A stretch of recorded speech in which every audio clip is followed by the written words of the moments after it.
Tonight, a man is dead and 3 other people are in the hospital after a violent attack on I-5 and Federal Way. Troopers still trying to figure out what happened inside of a car that led to a driver being stabbed to death and left other passengers with gunshot and stab wounds. 911 callers first reported seeing a woman covered in blood on the side of northbound I-5 right before the rest area in Federal Way. The KOMO drone shot this video of the scene. You can see the right 2 lanes as well as the exit to the rest area there and the way station blocked by crime scene tape. Now out live to the state DOT cameras, you can see the scene is still active tonight and lots of backups as well. We've seen significant backups all night because of this. Traffic only able to get by in those left lanes there. KOMO's Jeremy Harris has been at the scene all afternoon, and he has the very latest for us tonight. Troopers remain here at the scene on I-5 tonight. We've learned from investigators that the car involved in this was actually stolen, and police found a stolen gun at the scene. They're hoping the 3 people who survived the attack can give them some answers about what happened. The attack happened inside this black BMW, now pulled to the side of the road and surrounded by evidence markers and crime scene tape. We have everybody involved, detained, trying to figure out the sequence of events, who's a suspect, who's a victim. As crime scene investigators piece together the scene, their main question is what happened inside the car that led to 1 man being stabbed to death, 2 other passengers being stabbed, and 1 man being shot multiple times. It was a pretty chaotic scene because we didn't know what we had in the vehicle. Trooper Rick Johnson says 911 callers reported the car was pulled over on the side of the road and a woman was standing outside covered in blood. There was a number of troopers that arrived, so they were dealing with those injured individuals. The 3 survivors were taken to the hospital while troopers closed down lanes of I-5 to investigate. Video from the KOMO drone shows the backup that led to hours of delays for thousands of drivers. With 1 person dead and 3 others seriously wounded in the middle of a busy freeway, troopers say they hope to get a clearer picture of what happened and why. It seemed to be all contained inside that 1 vehicle, which we've determined is also a stolen vehicle. We're told all 3 victims were taken to hospitals in Tacoma, and we asked investigators if they think any of those 3 are the suspects in the knife attack that killed the driver. Troopers tell me it's too early to tell, but they are asking anybody who may have dash camera video from northbound I-5 and Federal Way or Fife between 2:35 and 2:40 p.m. to contact the State Patrol.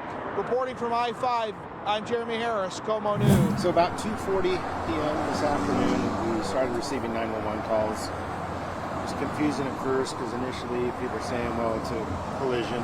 There were some other vehicles in the area. We found out we're trying to, help the individuals that were in this car. So what we have right now, there was 4 occupants of the vehicle, adult male driver, deceased, unfortunately, with the stab wound. Right rear passenger, we believe that individual was there, sustained gunshot wounds, possibly the left, I'm not sure the placement. So there was apparently 2 adult males in the backseat too. There's an adult female in the passenger seat. So we have 1 with gunshot wounds, 1 deceased with a stab wound, and then the other 2 also have stab wounds.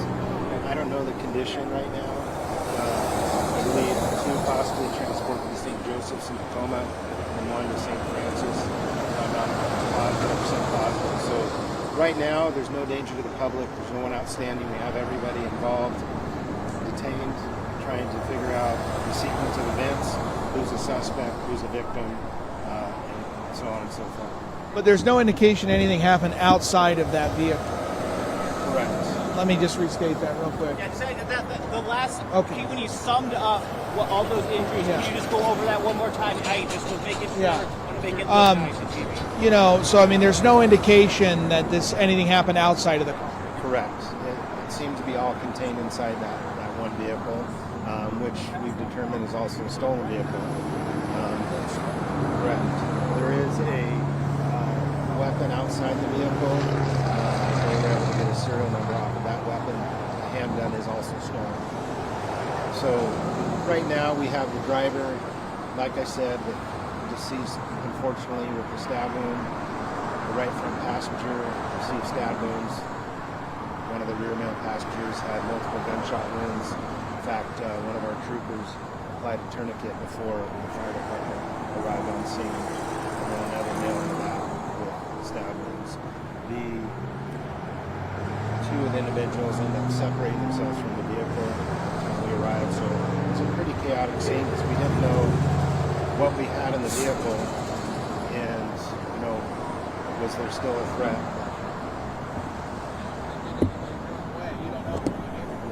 Yeah, and we were able to confirm that everybody involved inside that vehicle was at the scene, so we were able to contain that. What can you give us the condition of those who were hurt? Critical? I don't know that. That would be something for the hospitals to answer. The fire department could probably tell you where they took them. I just don't have that information. How long is the road going to be closed? What's the impact on traffic?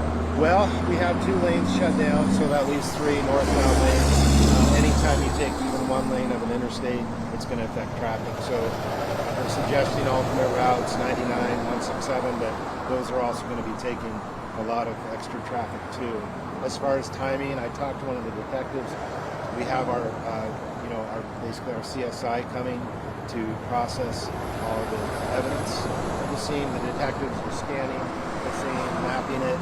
So from what they said, it's going to be a while. What kind of stuff the troopers saw when they first got on scene?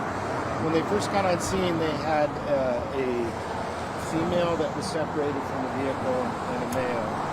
And so there was a number of troopers that arrived. So they were dealing with those injured individuals and were able to go up and clear the car of any threats. Tourniquet put on the gunshot victim by a trooper, and unfortunately the driver was deceased. Okay. Yes. Presumably your suspect was in the car. Well, is there one suspect, 2 suspects? We don't know, and that's what they're trying to figure out. So piecing that together because sometimes when you call 911 and say, I saw this, there's more to it. So, that's all logged in. So the detectives will contact them and in a, quiet, environment, say, okay, what do you see? What did you see? And then for the public, if anybody has any observations of this black BMW prior to this area, or anybody with dash cams, a lot of people have dash cams these days, and those can be very, very important and key to a case if someone captured anything going through this area before or after. Did you get any 911 calls about the car before? Not that I know of. The initial 911 calls, someone said there's a domestic going on because I think they saw the female screaming and maybe she had some blood on her or something. So at that, and then it was conflicting because there was 2 logs. One that appeared maybe there was a collision, and then they're trying to confirm, was there a stabbing or shooting. So once the troopers got here, they were able to determine, this is what happened, and it was only involving that vehicle. Because initially, we were wondering, like you were saying, is somebody fleeing the scene on foot?